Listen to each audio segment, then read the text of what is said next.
Hi అండి, welcome to my channel is ఫుటీ. This is Sreelekha here. ఈరోజు నేను ఈ వీడియోలోని ఎంతో హెల్దీ అండ్ టేస్టీ అయిన పాలక్ టోఫు రెసిపీని చూపించబోతున్నాను. ఇంకా వీడియోని ఆలస్యం చేయకుండా చూసేద్దాం. ముందుగా పాలకూరని ఇలాగ వేడి నీళ్ళలో బాయిల్ చేసుకొని కొద్దిగా సాఫ్ట్ అయిన తర్వాత దాన్ని స్టవ్ ఆఫ్ చేసుకొని ఇలాగ ఐస్ బౌల్లోకి ట్రాన్స్ఫర్ చేసుకోండి. దీన్ని పక్కన పెట్టుకొని స్టవ్ మీద ప్యాన్ పెట్టుకొని అందులో బటర్ క్యూబ్స్ని యాడ్ చేసుకోండి. సో బటర్ మనకి మెల్ట్ అవుతున్న లోపల బాయిల్డ్ బేబీ పొటాటోస్ అలానే కట్ చేసి పెట్టుకున్న టోఫు పీసెస్ని యాడ్ చేసుకోవాలి. సో ఫ్రెష్ టోఫునే తీసుకోండి. ఇవన్నీ కూడా బాగా సాటే చేసుకొని గోల్డెన్ కలర్ వచ్చిన తర్వాత ఒక ప్లేట్లోకి ట్రాన్స్ఫర్ చేసేసుకోండి.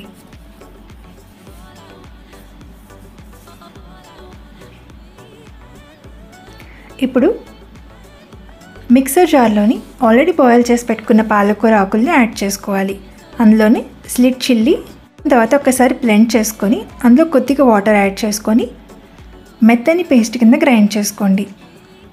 ఇప్పుడు సేమ్ ప్యాన్లోని కొద్దిగా బటర్ యాడ్ చేసుకొని జీలకర్ర, వెల్లుల్లిపాయ అలానే బేయాకు యాడ్ చేసుకొని ఒకసారి సాటే చేయండి.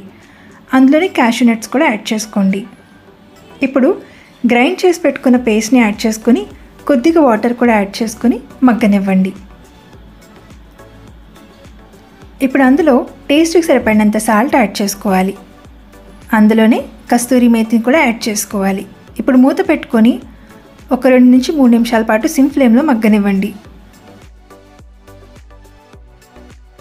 అందులోనే సాటే చేసి పెట్టుకున్న టోఫు అండ్ బేబీ పొటాటోస్ని యాడ్ చేసుకోవాలి. ఇదంతా బాగా మిక్స్ చేసుకొని ఒక్కసారి మూత పెట్టుకొని ఒక 3 మినిట్స్ పాటు సిమ్ ఫ్లేమ్లో కుక్ చేసుకోవాలి. అంతే.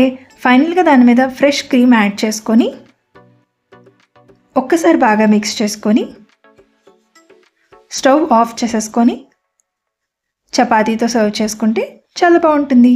సో చపాతీతో కానీ రోటీతో కానీ ఈ రెసిపీ చాలా బాగుంటుంది. సో మీరు కూడా మీ ఇంట్లో తప్పకుండా ట్రై చేసి మీకు ఎలా వచ్చిందో కామెంట్ సెక్షన్ చెప్పండి. Thanks for watching. See you next video. Bye.